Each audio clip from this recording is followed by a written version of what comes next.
அதிகாரிகளுக்கான மிரட்டல்தான் நீர்கொழும்பு சிறைச்சாலை வன்முறை ஆரம்பமாக பிரதான காரணம். சற்று முன்னர் சிஐடி சமர்ப்பித்த முழு அறிக்கை சகல பின்னணியும் அம்பலம். இலங்கையில் முதன்முறையாக AI உதவியுடன் சத்திர சிகிச்சை வெற்றி. வெற்றிலையோடு புகையிலை விற்க விரைவில் வரும் தடை.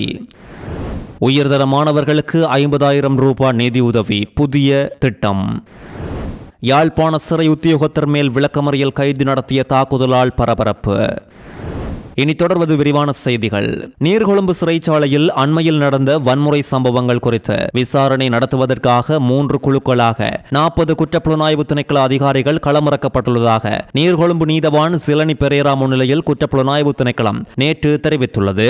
இந்த சம்பவம் எப்படி யாரால் ஆரம்பிக்கப்பட்டது என்ற பின்னணி இப்பொழுது அம்பலமாகியுள்ளது.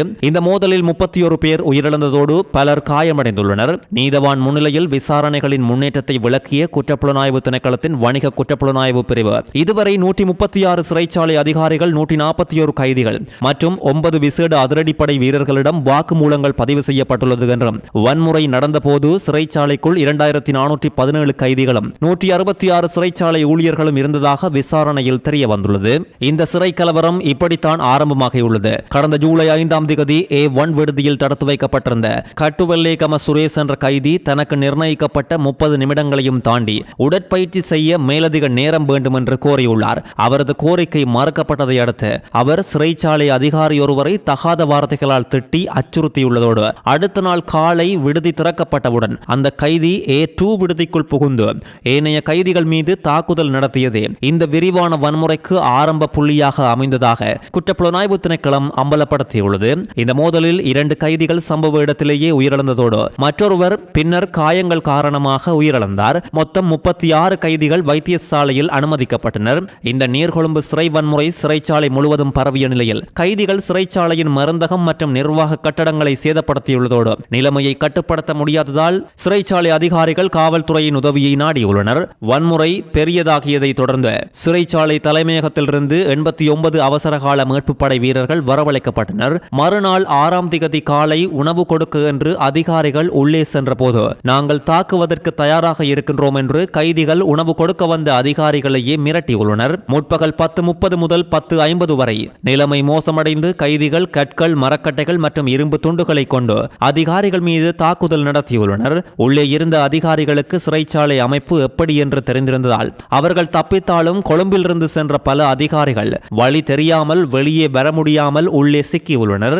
மோதலின் போது சிறைச்சாலையின் ஆயுத களஞ்சியத்தின் ஒரு பகுதி கைதிகளின் கைகளுக்கு சென்றுள்ளது. ஒரு கட்டத்தில் அதிகாரிகளின் மீது துப்பாக்கி நீட்டப்பட்டதாகவும் கூறியுள்ளதோடு கண்ணீர் புகை மற்றும் வானத்தை நோக்கி எச்சரிக்கை துப்பாக்கி சூடுகள் நடத்தப்பட்டும் கைதிகள் அடங்காத காரணத்தால் தான் விசேட அதிரடிப்படையினர் உள்ளே நுழைந்து சிக்கியிருந்த அதிகாரிகளை மீட்டுள்ளனர். சிறைச்சாலைக்குள் இருந்து ஒரு F58 ரக துப்பாக்கி, அதன் தோட்டாக்கள் மற்றும் 271 பயன்படுத்தப்பட்ட தோட்டாக்கள் மீட்கப்பட்டுள்ளதோடு சம்பவத்தில் அதிகாரிகளிடம் இருந்த 60 துப்பாக்கிகளும் தடயவியல் பரிசோதனைக்காக கைப்பற்றப்பட்டுள்ளதும் குறிப்பிடத்தக்கது.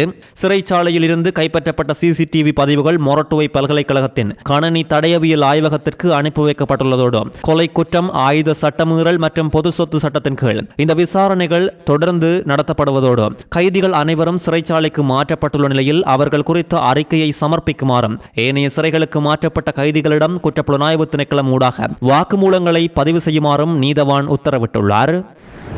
உலக அளவில் பெரிய ஒரு மாற்றத்தை கொண்டு வந்துள்ளது இந்த AI தொழில்நுட்பம். சகல துறைகளிலும் பயன்படுத்தப்பட்டு வரும் இந்த AI தொழில்நுட்பம் இப்பொழுது மருத்துவத்துறையிலும் மிகவும் முக்கிய ஒன்றாக மாறியுள்ளது. கொழும்பு தனியார் சத்திர சிகிச்சை மருத்துவமனையில் இலங்கையின் முதலாவது AI உதவியுடன் கூடிய ரோபோட்டிக் சத்திர சிகிச்சைகள் வெற்றிகரமாக முன்னெடுக்கப்பட்டுள்ளது. 50 வயதுடைய பெண்ணொருவரின் கருப்பை அகற்றப்பட்டமை மற்றும் சிக்கலான சிறுநீரக சத்திர சிகிச்சை என்று 2 சத்திர சிகிச்சைகள் இந்த நேரம் மேற்கொள்ளப்பட்டுள்ளது. இந்த ரோபோட்டிக் முறை தானாக இயங்காது என்றும் மாறாக சத்திர சிகிச்சை நிபுணரின் முழுமையான கட்டுப்பாட்டில் இயங்கும் என்றும், நிபுணர்கள் விசேட கன்சோல் மூலம் ரோபோவின் கைகளை இயக்கி துல்லியமான சத்திர சிகிச்சைகளை மேற்கொள்கின்றார்கள் என்றும் தெரிய வந்துள்ளது. இந்த நவீன தொழில்நுட்பத்தினால் இரத்த இழப்பு குறைதல், சிறிய கீறல்கள், தொற்று அபாயம் குறைதல் மற்றும் சத்திர சிகிச்சை பிழைகள் குறையும் என மருத்துவ நிபுணர்கள் தெரிவித்துள்ளனர். இலங்கையில் இப்பொழுது அதிகரித்து வரும் வாய் புற்றுநோயை தடுக்க புகையிலை கலந்த வெற்றிலையை விற்பனை செய்வதை தடை செய்ய நடவடிக்கை எடுக்கப்படவுள்ளதாக பொது சுகாதார பரிசோதகர்கள் சங்கம் அறிவித்துள்ளது. இலங்கையில் பதிவாகும் புற்றுநோய் வகைகளில் வாய் புற்றுநோய் முன்னணியில் இருக்கும் நிலையிலேயே இதனை தடுக்கும் முயற்சியாக இந்த நடவடிக்கை எடுக்கப்படவுள்ளதாக MAZ பிரசாத் தெரிவித்துள்ளார். புகையிலை கலந்த வெற்றிலையை பயன்படுத்துவது வாய் புற்றுநோய் ஏற்படுவதற்கான முக்கியமான காரணமாக அடையாளம் காணப்பட்டுள்ளதோடு இலங்கையில் இப்பொழுது உள்ள சட்டங்களின்படி புகையிலை கலந்த வெற்றிலையை விற்பனை செய்தல், விநியோகித்தல், தம் வசம் வைத்திருந்தல் அல்லது விற்பனைக்காக காட்சிப்படுத்தல் ஆகியவை தண்டனைக்குரிய குற்றம் என்றும் அறிவுறுத்தப்பட்டுள்ளது.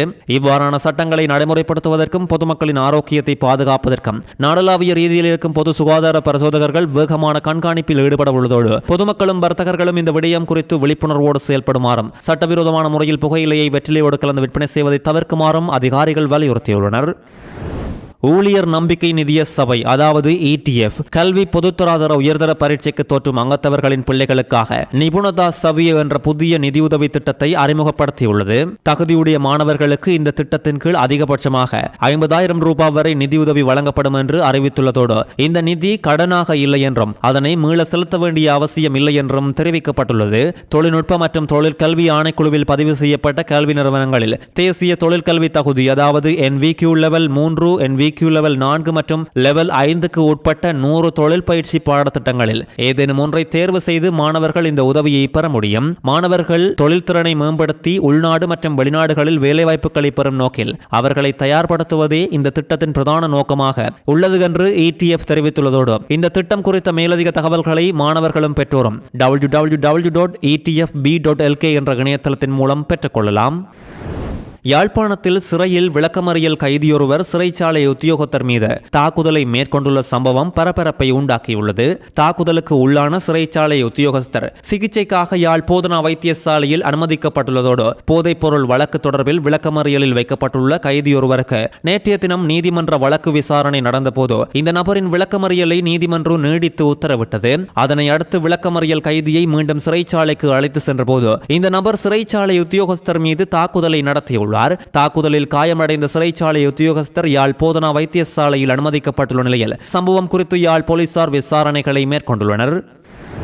பசிபிக் பிராந்தியத்தில் ஏற்பட்டுள்ள எல்னினோவின் தாக்கம் இப்பொழுது மெல்ல மெல்ல அதிகரித்துள்ளது. இலங்கைக்கு அருகே இப்பொழுது நிலை கொண்டுள்ள எல்னினோ ஜூலை மாத இறுதியில் பெரும் தாக்கத்தை கொண்டுவரும் என்று எச்சரிக்கை விடுக்கப்பட்டுள்ளதோடு எல்னினோவின் தாக்கம் இன்று வடக்கு மற்றும் கிழக்கில் உணரக்கூடியதாக இருக்கும் என்றும் அம்பாறை, மட்டக்களப்பு, திருகோணமலை, முல்லைத்தீவு, வவுனியா மற்றும் மொனராகலை போன்ற மாவட்டங்களில் வெப்ப சுட்டன் அதிகரிக்கும் என்றும் ஆகவே பகல் வேளையில் அதிகரித்த வெப்பநிலை மனித உடலினால் உணரக்கூடியதாக இருக்கும் என்றும் தெரிவிக்கப்பட்டுள்ளது. இலங்கையின் ஏனைய பிராந்தியங்களில் வறட்சியான வானிலை நிலவக்கூடும் என்றும் எல்னினோ இலங்கை மட்டுமன்றி ஒட்டுமொத்த நாட்டிலும் பெரும் தாக்கத்தை கொண்டுவரும் என்றும் விஞ்ஞானிகள் தெரிவித்துள்ளனர்.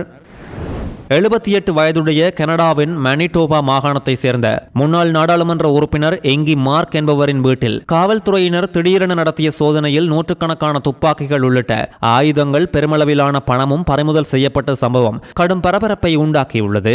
பல அரசியல் கட்சிகளின் சார்பில் நாடாளுமன்ற உறுப்பினராக பதவி வகித்த எங்கி மார்க் அதன் பின்னர் சுயேட்சை வேட்பாளராக போட்டியிட்டு தோல்வியடைந்திருந்தார். ஜூலை 7ஆம் தேதி அவரது வீட்டில் நடத்தப்பட்ட திடீர் சோதனையில் நூற்றுக்கணக்கான துப்பாக்கிகள் மற்றும் வேறு ஆயுதங்கள் பாதுகாப்பு விதிமுறைகளுக்கு முரணாக சேமித்து வைக்கப்பட்டிருந்ததாக காவல்துறையினர் தெரிவித்துள்ளனர். பறிமுதல் செய்யப்பட்ட ஆயுதங்களில் சில கடத்தப்பட்டிருக்கலாம் என்ற சந்தேகத்தின் பேரில் விசாரணைகள் முன்னெடுக்கப்பட்டு வருவதோடு ஆயிரக்கணக்கான துப்பாக்கி, தோட்டாக்கள் மற்றும் 3 லட்சம் கனேடிய டாலர்களும் அதிகாரிகளால் இதன் போது கைப்பற்றப்பட்டுள்ளது. இங்கி மார்க் இப்பொழுது கைது செய்யப்பட்டுள்ளதோடு ஆயுத கடத்தல் உள்ளிட்ட பல்வேறு குற்றச்சாட்டுகள் இவருக்கு எதிராக பதிவு செய்யப்பட்டுள்ளதும் குறிப்பிட வேண்டியது. திரைசேரியால் செலுத்தப்பட்ட 2.5 மில்லியன் அமெரிக்க டாலர் பணம் தவறான தரப்பினரின் கைகளுக்கு சென்ற விவகாரத்தில் வங்கி கணக்கு தகவல்கள் சந்தேகத்திற்குரியவை என்று இலங்கை மத்திய வங்கி எச்சரித்திருந்த போதிலும் அதிகாரிகள் அவற்றை மோசடியாளர்களிடமே உறுதிப்படுத்திக் கொண்டமை இப்பொழுது கண்டறியப்பட்டுள்ளது. சம்பவம் குறித்த விரிவான அறிக்கையை அரசாங்க நிதி பற்றிய குழு அண்மையில் நாடாளுமன்றத்தில் சமர்ப்பித்தது.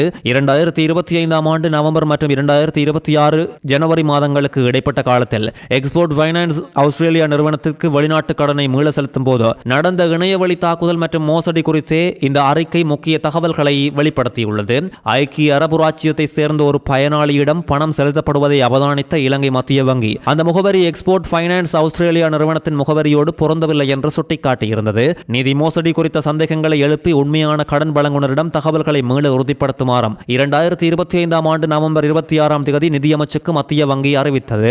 மத்திய வங்கியின் எச்சரிக்கையை புறம் தள்ளி உண்மையான கடன் வழங்குனரை தொடர்பு கொள்வதற்கு மாறாக மோசடியில் ஈடுபட்ட மோசடியாளர்களுக்கே மின்னஞ்சல் அனுப்பி அவர்களிடமே வங்கி கணக்கு விவரங்களை அதிகாரிகள் உறுதிப்படுத்திக் கொண்டுள்ளனர். அபுதாபியில் உள்ள வங்கியொன்றின் ஊடாக மிஸ் குளோபல், LMH குளோபல் மற்றும் சிவ்ராவதன் ப்ராஜெக்ட் மேனேஜ்மெண்ட் சர்வீஸ் ஆகிய நிறுவனங்களுக்கு அரச கடன் பணம் செலுத்தப்பட்டுள்ளது. இந்த நிறுவனங்கள் ஒவ்வொன்றும் ஆஸ்திரேலிய ஏற்றுமதி கடன் முகவரகம் என கூறிக்கொண்டுள்ளதோடு இவ்வாறான ஒரு போலி நிறுவனங்களுக்கு ஏன் பணம் செலுத்தப்படுகின்றது என்பது குறித்து எவரும் கேள்வி எழுப்பவில்லை என்றும் அறிக்கை சுட்டிக்காட்டியுள்ளது. 2026 ஆண்டு ஜனவரி 6 இந்தியாவின் ஏற்றுமதி இறக்குமதி வங்கிக்கு இலங்கை கொடுக்க இருந்த பணம் மோசடியானதாக இருக்கலாம் என JP மோர்கன் நிறுவனத்தின் மோசடி தடுப்பு பிரிவு எச்சரித்தது. அந்த பரிவர்த்தனையை நிறுத்தியிருந்தது. இதேவேளை டிட்வா சூறாவளி காரணமாக உண்டாகிய வளப்பற்றாக்குறையினால் கடன் தவணை செலுத்துவதில் தாமதம் உண்டாகியிருந்த நிலையில் பணம் ஏற்கனவே மோசடியாளர்களுக்கு சென்றிருந்ததாலும் உண்மையான கடன் கொடுனரான ஆஸ்திரேலிய தரப்பிடம் மேலதிக கால அவகாசத்தை கோருவதற்கு எவரோ ஒருவர் முயற்சித்திருந்தமையும் இந்த அறிக்கையின் மூலம் தெரிய வந்துள்ளது.